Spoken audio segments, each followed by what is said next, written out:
네, 우리 계속 로마서 말씀을 잘 들어보겠습니다. 오늘 말씀의 제목이 뭐죠? 예, 새 남편. 이걸 오해하시면 안 됩니다. 뭔가 이렇게 남편을 뭐 바꿨다 그런 얘기가 아니고 예, 굉장히 중요한 아마 짐작하실 겁니다. 새 남편의 존재를 우리가 잘 이해하고 받아들이는 그런 시간이 되길 바랍니다. 어, 자, 우리가 사람이 어떻게 구원을 받습니까? 하나님의 법을 지키면 구원을 받습니까? 예, 그렇지 않죠. 예, 하나님의 법을 지키는 것으로 그것만으로 구원을 받지 못합니다. 그리고 우리에게는 지킬 힘이 없죠. 예, 십계명만 해도 우리가 그것을 다 지키기에는 역부족입니다.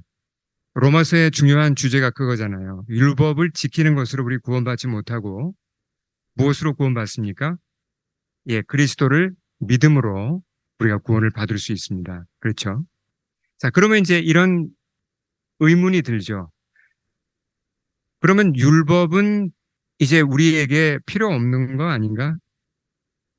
크리스찬이 된 우리 지금 거듭난 성도들에게는 율법은 더 이상 이게 필요할까? 필요 없는 게 아닐까? 이런 생각이 들지 않습니까?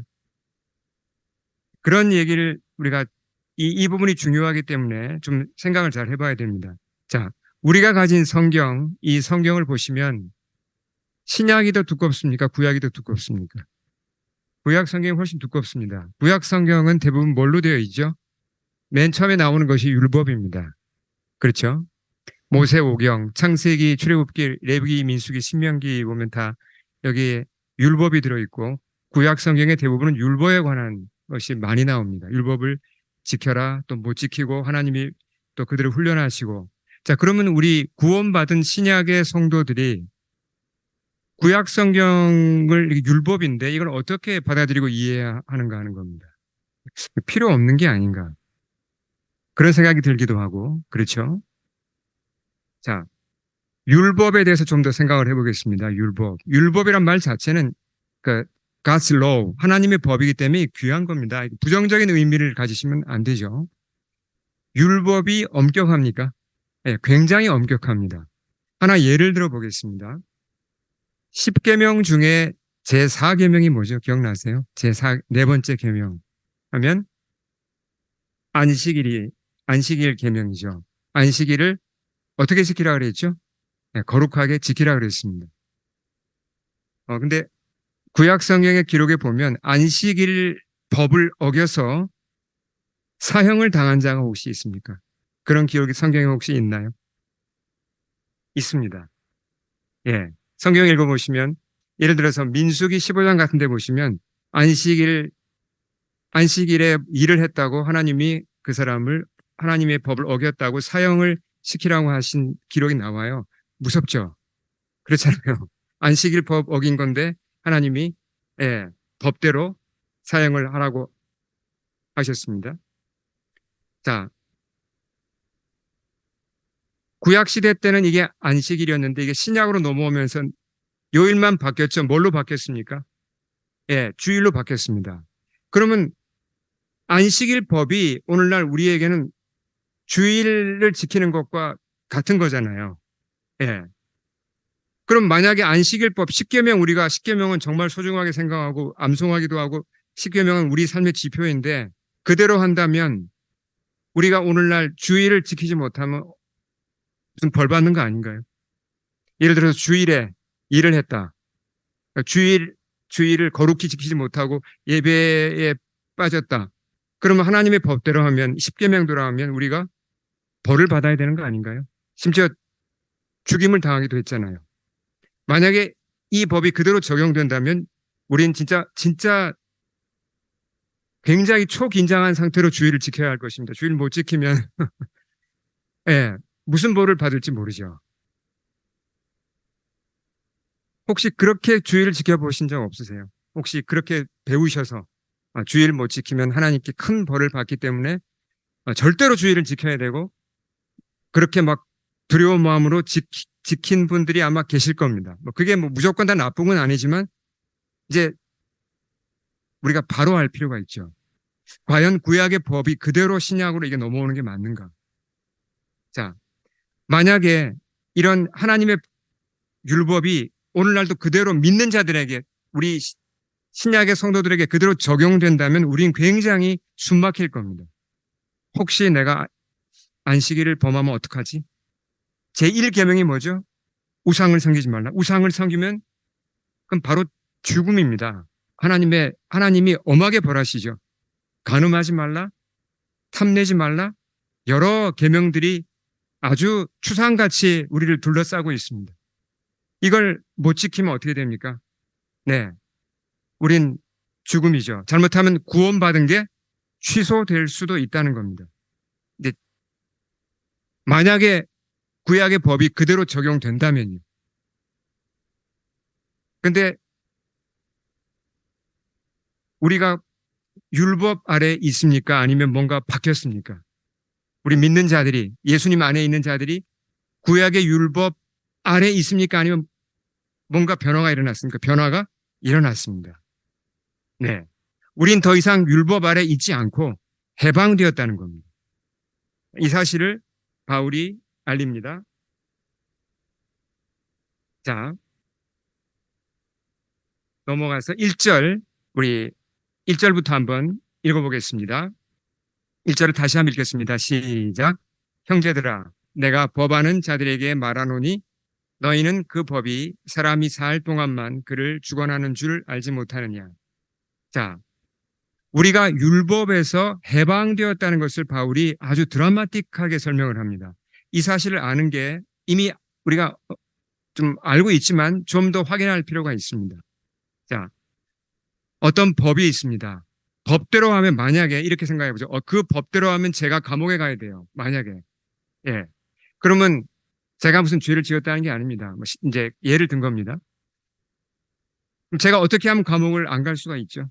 저는 죄를 지었고 이 법에 저촉되어서 감옥에 가야 됩니다. 근데 제가 죽으면 어떻게 되죠? 그 벌을 받을 필요가 없죠. 그렇잖아요. 또 반대의 경우에 어느 날 그 법이 폐지가 됐어요. 뭐 정권이 바뀌든지 뭔가 큰 변화가 일어나면서 그 법이 없어져 버렸습니다. 그럼 제가 그 법을 어겨서 벌을 받을 필요가 없죠. 법이 바뀌었으니까. 그렇잖아요. 마찬가지입니다. 우리 믿는 자들의 삶에 큰 변화가 일어났다는 겁니다. 우리가 원래는 법 아래 있었죠. 하나님의 법 아래 있었고 바울은 어떻게 표현했습니까? 마치 그 결혼하듯이 우리의 남편이 하나님의 법이라는 겁니다. 하나님의 법이라는 남편과 우리가 결혼을 해서 살고 있었다는 거죠. 하나님의 남편,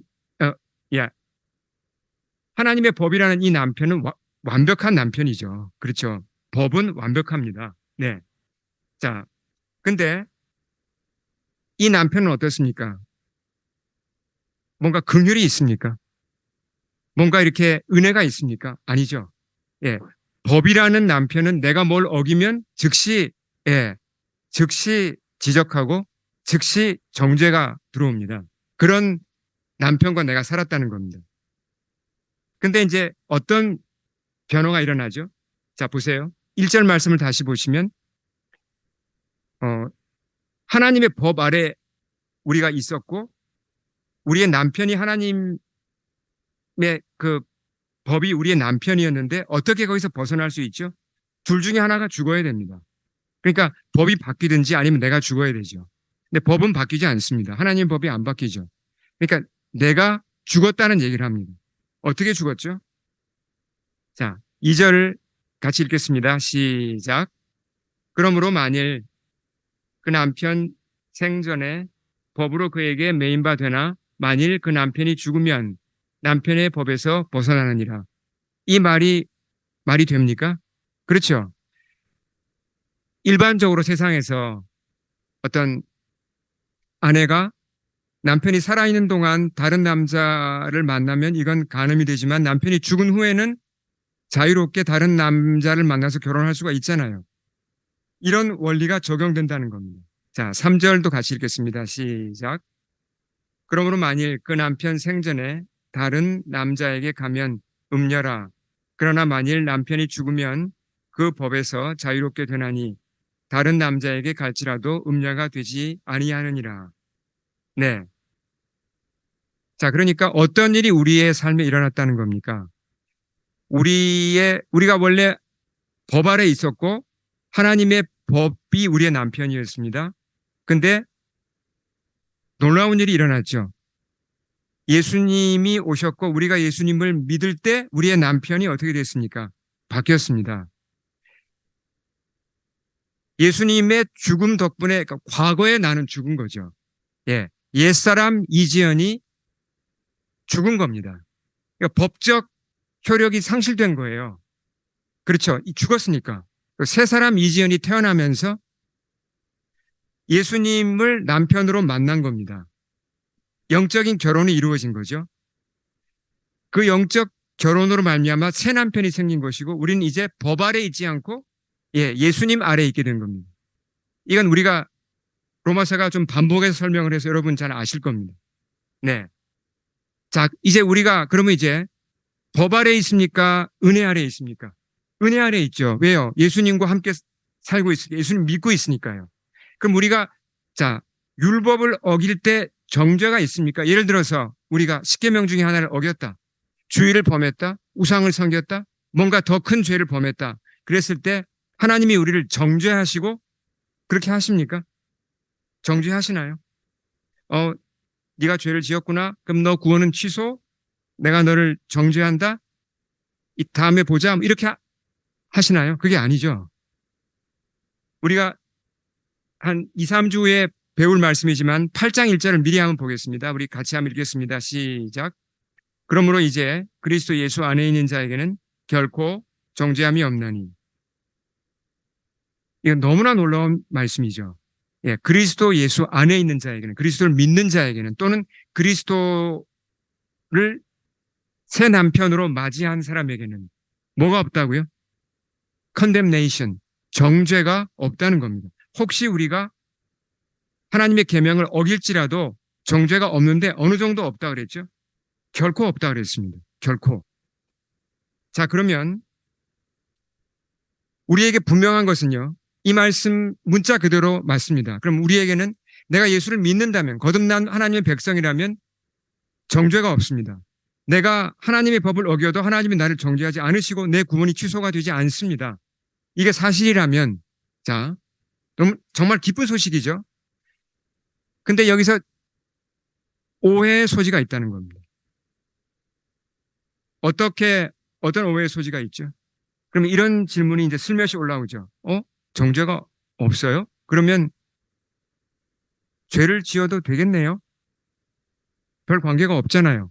혹시 죄를 지어도 뭐 정죄가 없다니까 괜찮지 않을까요? 왜냐하면 우린 죄에 약하잖아요. 죄를 짓고자 하는 소원이 생길 때가 있고 유혹이 우리를 끌어당기면 우리가 달콤하잖아요. 그러니까 죄를 지어도 되겠다는 생각이 그 생각이 들 수가 있다는 얘기죠. 그래서 이 로마서 8장 1절을 잘못 해석하면 해석을 잘못하면 문제가 생깁니다. 이게 방종에 빠질 수 있다는 거죠. 자, 하나 예를 들어 보겠습니다. 그 보통 다 여름 휴가를 다 중요하게 생각하죠. 근데 나라들 가운데 여름 휴가를 가장 크게 이렇게 여기는 나라가 어딜까요? 혹시 아세요? 그렇죠. 다들 알고 계시죠. 프랑스죠. 예, 그래서 그런 기사들이 종종 나옵니다. 최근에도 제가 이제 기사 하나를 이제 봤는데 어떤 기사였냐면 크리스티아니티 투데이에서 이제 다룬 기사인데 이제 프랑스 교회들이 여름에 특히 7, 8월 동안에 문을 닫는 데가 많습니다. 왜 닫죠? 예, 너무나 많은 사람들이 휴가를 떠나기 때문에 사람이 없어요. 그래서 그걸 무조건 이제 나쁘게 볼 필요는 없는데 뭐 휴가지에 가서 또 뭐 예배를 드릴 수도 있고 하니까요. 근데 이제 그게 문제가 될 정도로 예를 들면 이제 상당히 많은 교회들이 한 달 내지 2달 동안 아예 주일 예배가 없습니다.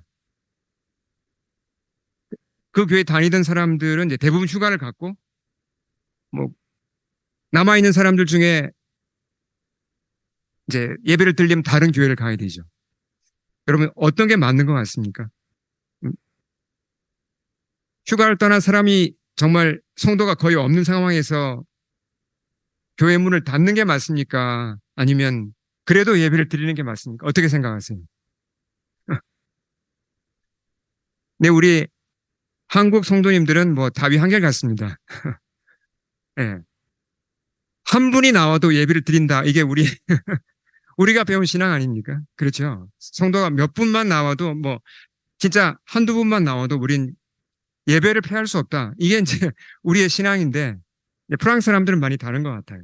예. 저도 이제 프랑스에 몇 년 살았었는데 다행히 제가 3년 동안 다녔던 그 교회는 여름에도 예배를 예, 패하지 않았습니다. 예. 참 그런 면에서 참 이제 좋았죠. 그렇지만 어쨌든 이런 유혹이 있다는 겁니다. 왜 이런 유혹에 빠지죠? 정죄가 없다 그랬잖아요. 안식일 법을 어겨도 정죄가 없다 그랬으니까 자유로운 거예요. 어떻게 보면. 그래서 이 자유를 방종으로 사용하는 경우가 굉장히 많습니다. 보십시오. 어, 오늘날 우리 사회가 얼마나 돈을 사랑합니까? 그렇잖아요.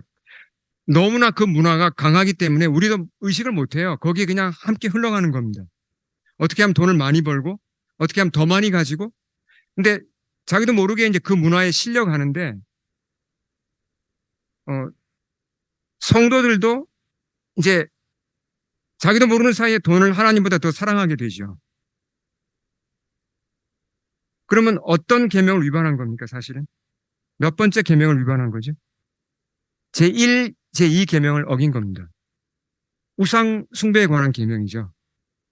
근데 뭐 좀 어겨도 정죄가 없는데 괜찮아. 나는 자유야. 이렇게 합리화한다는 거예요. 간음에 관한 것 마찬가지예요. 동거에 관한 문화 이건 십계명에 나와 있잖아요. 간음하지 말라. 분명히 계명을 어긴 건데 심지어 교회 안으로도 동거 문화나 그런 어떤 불륜들이 많이 들어옵니다. 그러면서 어떻게 합리화하죠? 정죄가 없는데 뭐. 난 자유야. 필요하면 회개하면 되지. 이렇게 간다는 겁니다. 이렇게 되면서 사실은 교회가 교회다운 모습을 잃어버리고 있는 겁니다. 무너지고 있죠. 자, 바울이 앞서 이런 말, 6장에서 이런 얘기를 했습니다. 우리 같이 한번 크게 읽겠습니다. 시작. 그런즉 어찌하리요? 우리가 법 아래 있지 아니하고 은혜 아래 있으니 죄를 지으리요? 그럴 수 없느니라. 우리가 법 아래 있습니까? 은혜 아래 있습니까? 은혜 아래 있습니다. 예수님이 우리 남편이십니다. 정죄함이 없어요. 은혜입니다. 그렇다고 죄를 지을 수 있나요? 단호하게 얘기하죠. 그럴 수 없느니라. 그럴 수 없다고 얘기합니다. 왜죠? 왜 그럴 수 없죠? 그 이유를 정확하게 알 필요가 있습니다. 자, 그 이유를 제가 설명드리겠습니다. 자, 이어서 4절을 제가 읽겠습니다.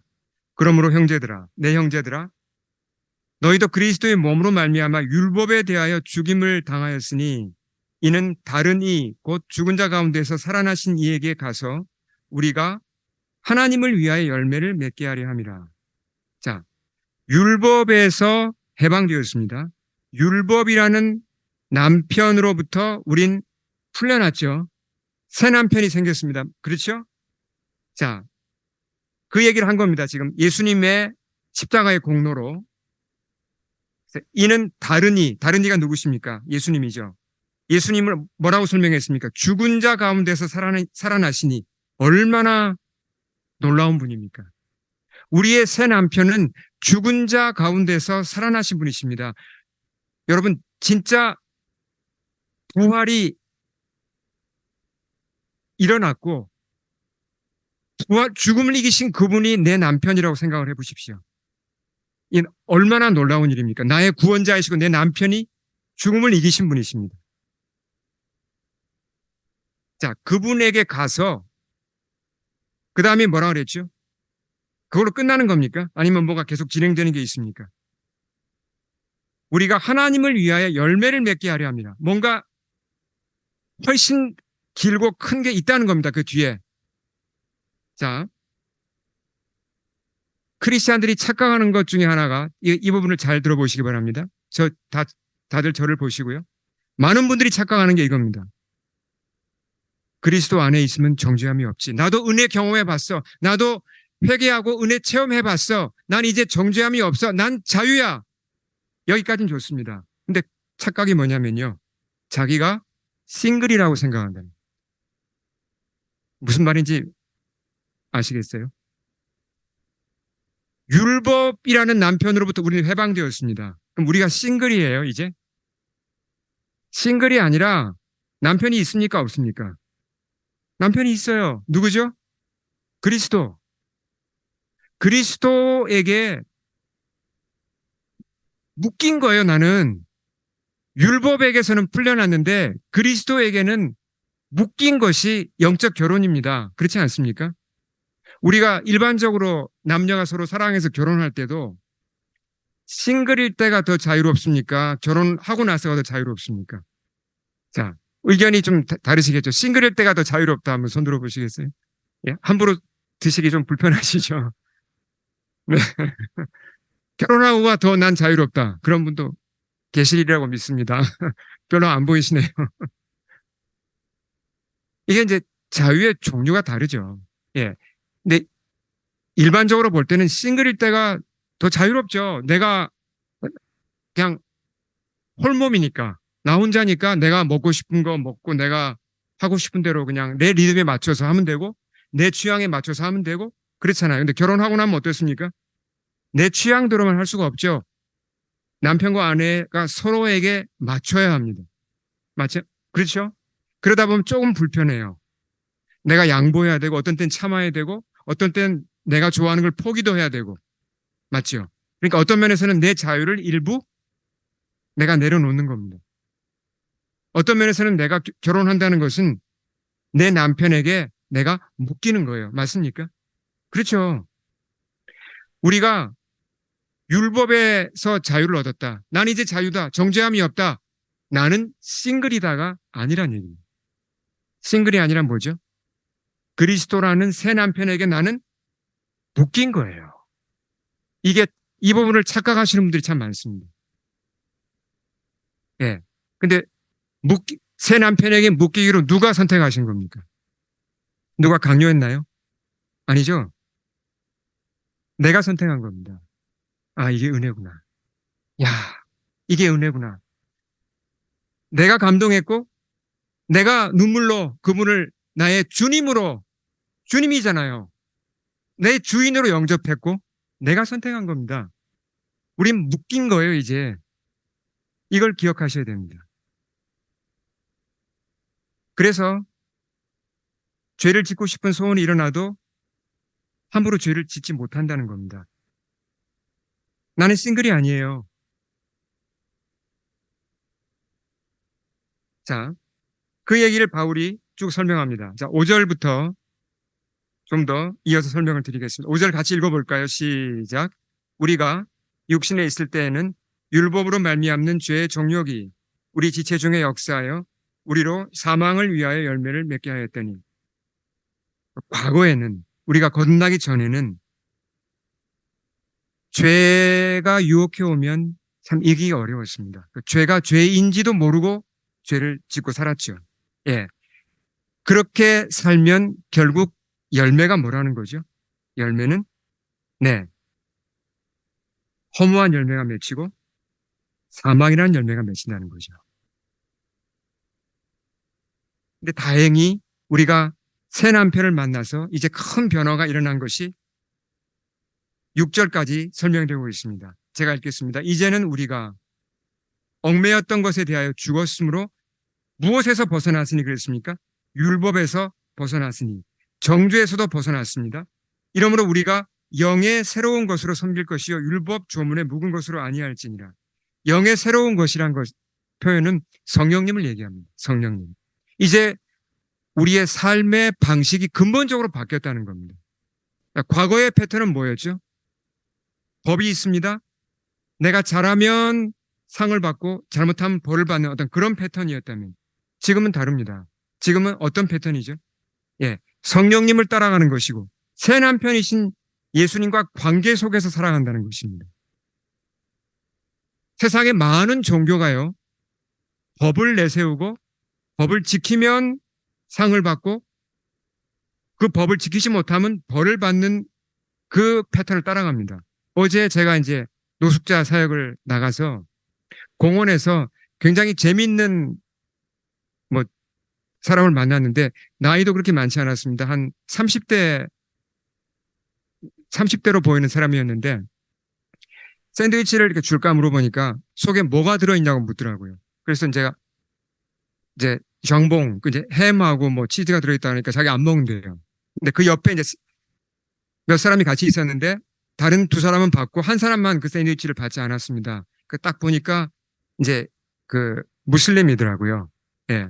근데 저보고 이제 그때부터 크리스찬이라고 묻더니 이제 거기 저희 샌드위치 봉지에 말씀이 써 있거든요. 저한테 일종의 그 훈계를 하기 시작하는 거예요. 너희 성경에 돼지고기 먹지 말라고 써 있지 않냐? 그래서 제가 맞다. 구약 성경에 있다. 그러니까 이슬람이랑 그다음에 무슬림이랑 크리스찬은 돼지고기를 먹으면 절대로 안 된다. 이건 종교다. 이건 지켜야 한다. 안 지키면 신에게 벌을 받는다. 저한테 막 이제 설교를 하는 거예요. 그래서 제가 하도 그러길래 그냥 가만히 들어줬습니다. 근데 참 안타까웠던 건 뭐냐면 이제 그분이 그 종교를 굉장히 강조하는데 그분 마음속에 들어있는 게 뭐죠? 그 패턴이 법을 지켜야 한다는 겁니다. 나는 무슬림이기 때문에 돼지고기를 먹지 말라고 한 그 법을 지켜야 나는 구원받는다는 거예요. 그것이 아주 강하게 들어있더라고요. 그래서 제가 뭐라고 한마디 하려고 하는데 그 옆에 있던 노숙자가 이제 깨백고아였습니다. 근데 깨백고아들은 뭐 그 샌드위치, 그 정봉 샌드위치 잘 드시죠? 그래서 그분이 오히려 막 반박을 했어요. 그래서 제가 이제 뭐 예수님이 당신을 사랑한다고 얘기해주고 저는 그냥 떠났습니다. 뭐 제가 그 사이에 끼어서 뭐 더 뭐 설득한다고 설득을 들을 분위기가 아니었어요. 자, 많은 사람들이 이 패턴에 이 패턴을 따라갑니다. 이 패러다임을 따라갑니다. 법을 지키면 신으로부터 칭찬과 상을 받고, 다른 말로 하면 뭐죠? 선하게 살면 칭찬받고 상을 받고 나중에 뭐 천국도 있고, 신의 법을 지키지 아니하고 다른 말로 하면 착하게 살지 않으면 예, 결국은 벌을 받는다. 이 어떤 이런 사고방식이 굉장히 깊게 깔려 있습니다. 그래서 우리 크리스찬들도 여기에 잘못하면 이제 같이 어떤 이 흐름에 같이 쓸려갈 수가 있다는 겁니다. 우리에게 주어진 새로운 삶의 방식이 있다는 걸 우린 다시 확인할 필요가 있어요. 그래서 6절을 영어로 보시면 뭐라고 표현했습니까? 6절을 우리 영어로 한번 같이 한번 읽어보겠습니다. 6절 시작. But now we are released from the law, having died to that which held us captive, so that we serve in the new way of the Spirit and not in the old way of the written code. 뭐라고 표현했습니까? We serve in the new way of the Spirit. 우리에게는 이제 새로운 삶의 방식, 삶의 패턴이 주어졌다는 겁니다. 우리는 하나님의 법을 어긴다고 정죄받지 않아요.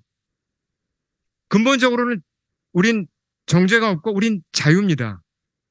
그러나 싱글이 아니라는 사실, 이 사실을 기억해야 돼요. 자, 그래서 이제 정리를 해보겠습니다. 그러면 우리가 예를 들어서 주의를 왜 지켜야 합니까? 평소에 주의를 지키는 거 힘들지 않습니다. 근데 저 같은 경우 어떤 기억이 있냐면 제가 대학생 때, 여기도 대학생들도 있고 우리 뭐 학생들이 많이 있지만 월요일에 시험 있는 날이 있습니다. 그런 주 있죠. 우리 학생들 잘 이해하죠? 그러면 주일에 교회를 가면 저 같은 경우는 그때 그 당시 교회 가면 거의 하루 종일 교회에 있었어요. 공부할 시간이 없잖아요. 근데 월요일, 화요일에 시험이 있으면 굉장히 부담이 되죠. 아, 한번 빠질까? 그런 유혹이 왜 안 들겠습니까? 근데 그때 혹시 교회를 빠진다고 하나님이 벌을 주실까요? 우리 하나님 그런 분 아닙니다. 정죄함은 없어요. 근데 제가 왜 주의를 지켰을까요? 그 어린 나이에 왜 그래도 주의를 지켰을까요? 저는 내 월요일에 시험이 있다고 예배를 빠져본 적은 없습니다. 하나님이 무서워서 그랬을까요? 아니요. 예수님을 사랑했기 때문에, 예수님의 사랑을 알기 때문에 주의를 지킬 수 있었습니다. 예수님과의 관계예요. 두 번째는 예수님의 약속을 믿었기 때문에, 아, 그의 나라와 의를 먼저 구하라 그랬지.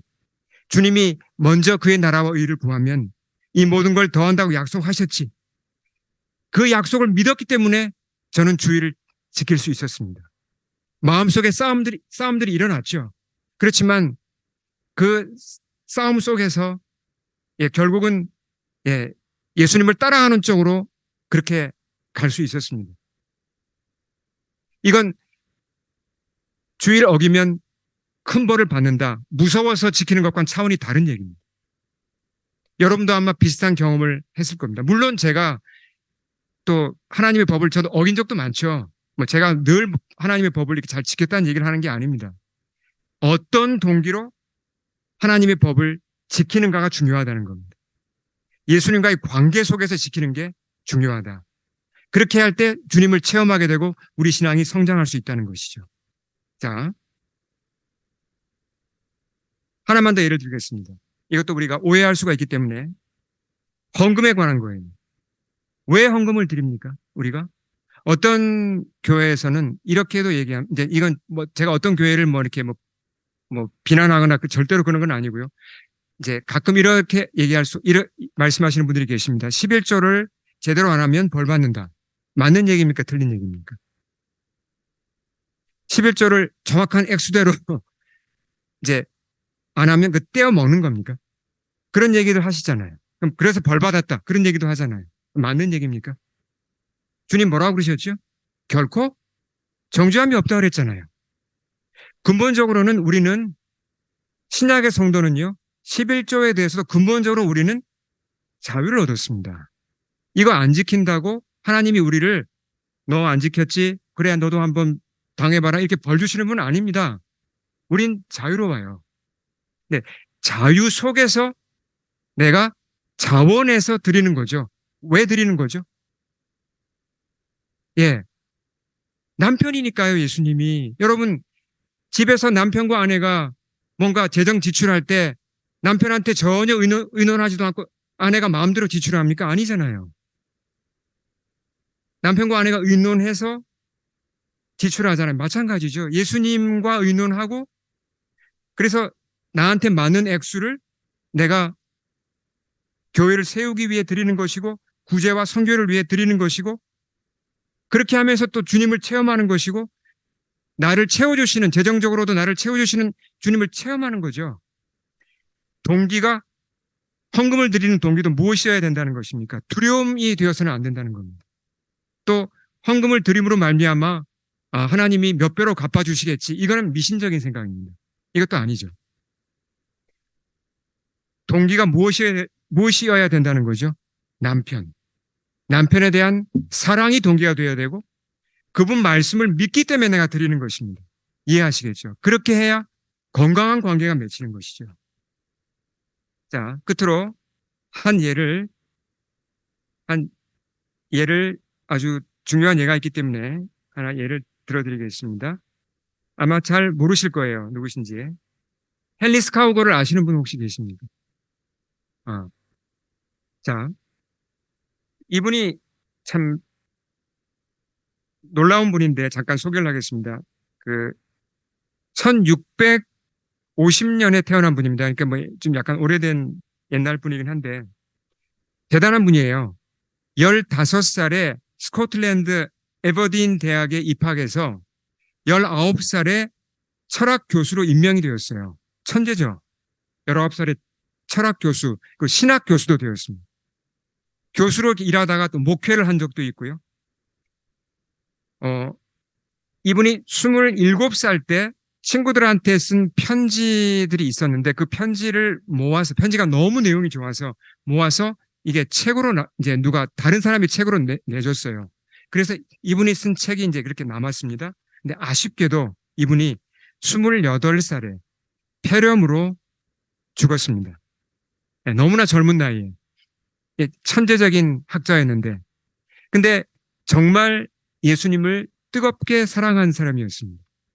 그게 이분이 쓴 책에, 밑에 여기 써 있는 이 책에 고스란히 담겨 있어요. 28살에 죽었고, 뭐 그러면 참 이분이 아깝다. 그렇게 끝날 것 같은데 하나님이 놀라운 일을 하세요. 이분이 돌아가시고 시간이 지난 후에 이분의 책을 통해서 하나님이 일을 하십니다. 감리교를 처음에 세우신 분이 누구죠? 감리교. 우리 구세군 교회도 감리교랑 관련이 있는데 감리교를 세우신 분이 누구죠? 영국인 누굽니까? 존 웨슬리죠. 요한 웨슬리. 이건 알아두셔야 됩니다. 예, 요한 웨슬리. 세계적인 부흥이 일어났죠. 그때 요한 웨슬리. 근데 요한 웨슬리의 친동생 중에 한 사람이 찰스 웨슬리가 있습니다. 예, 찰스 웨슬리. 찰스 웨슬리의 어머니가 이 책을 읽었어요. 그러니까 요한 웨슬리, 찰스 웨슬리의 어머니가 이 책을 읽고 감동을 해서 자기 아들들에게 이 책을 준 겁니다. 그랬을 때 찰스 웨슬리가 이 책을 읽고 인생이 바뀌었습니다. 그러니까 감리교 운동이 일어나는데도 이 헨리 스카우걸의 책이 큰 공로를 세웠죠. 근데 그것으로 끝난 게 아니라 요한 웨슬리가 잘 알았던 그 당시에 잘 알았던 사람이 있는데 조지 휘필드라는 분이 계십니다. 누구죠? 조지 휘필드가. 이분은 18세기 대각성 운동을 일으키는, 그러니까 인류 역사상 가장 큰 부흥 중에 하나라고 할 수 있는 그 부흥이 일어났는데 그 부흥의 주역이 바로 조지 휘필드입니다. 찰스 웨슬리가 그 책을 읽고 너무나 큰 은혜를 받아서 조지 휘필드에게 그 책을 전해줍니다. 조지 휘필드가 굉장히 영적인 슬럼프에 빠져 있었는데 그 작은 책 한 권을 받고 완전히 인생이 달라져요. 완전히 달라집니다. 그래서 그가 이 Great Awakening, 대부흥을 일으키는데 쓰임 받았다는 겁니다. 이 모든 것의 뿌리에 누가 있었죠? 헨리 스카우걸이 있었습니다. 이 사람은 28살밖에 살지 못했지만 그가 책을 남긴 것도 아니에요. 그냥 편지를 썼는데 주님을 향한 그의 뜨거운 사랑, 주님을 더 알고 싶은 열망, 그것들을 담아서 편지를 썼는데 그것이 이런 파급 효과를 가졌다는 겁니다. 자, 어떤 결론이 나옵니까? 예수님을 정말 참 남편으로 만나고 그분을 따라갈 때, 그분과 동거를 잘 할 때 어떤 열매가 맺히냐는 겁니다. 어떤 열매가 맺히는가. 자, 그래서 헨리 스카우걸이 남긴 아주 유명한 말이 있습니다. 자, 이 성경은 아니지만 이 말을 우리가 잘 한번 짚어보겠습니다. 우리 같이 한번 읽어볼까요? 자, 시작. 한 영혼의 가치와 탁월성은 그가 사랑하는 대상을 보면 알 수 있다. 맞습니까, 이게? 자, 무슨 얘기입니까? 한 사람이 얼마나 가치 있는 사람인가, 그러니까 나라는 사람이 얼마나 가치가 있는 사람인가를 보려면 뭘 확인하면 알 수 있다는 얘기죠. 이지연이라는 사람이 어느 정도 가치가 있는 사람인지를 보려면요, 제가 마음속 깊은 곳에서 무엇을 사랑하는가를 보면 알 수 있어요. 무엇을 즐거워하는가를 보면 알 수 있어요. 뭐뭐 하는 척이 아니라 아무도 안 볼 때 제가 제 방에서 정말 많은 시간을 들이고 정말 제가 즐거워하고 묵상하고 제가 그렇게 사랑하고 즐거워하는 대상이 뭔가를 보면 알 수 있다는 겁니다. 제가 이렇게 설교하지만 만약에 제가 제 방에서 맨날 뭐 주식만 하고 있으면 어떻게 되겠습니까? 저는 완전한 위선자가 되는 거죠. 그렇지 않습니까? 이 헨리 스카우걸의 말 앞에 우리 자신을 한번 돌아보면 좋겠어요. 다른 사람 볼 거 없습니다. 나는 정말 무엇을 가장 사랑하고 가장 즐거워하는가? 거기에 내 가치가 있다는 겁니다. 그러니까 바뀌어야죠, 여러분. 바뀌어야 되지 않겠습니까? 내가 사랑하는 대상이, 내가 즐거워하는 대상이 바뀌어야 되지 않겠습니까? 우린 본성적으로는 육신적인 걸 자꾸 따라가고 좋아하고 즐거워해요. 그래서 예수님 참 남편과 살면서 이게 바뀌어야 된다는 겁니다. 내가 사랑하는 것, 내가 즐거워하는 것들이 바뀌어야 점점 변화되어야 영원한 열매, 가치 있는 열매, 내 인생의 열매가 제대로 맺힌다는 거죠. 이중적으로 살아서는 절대로 열매 맺지 못합니다. 우리 함께 기도하겠습니다.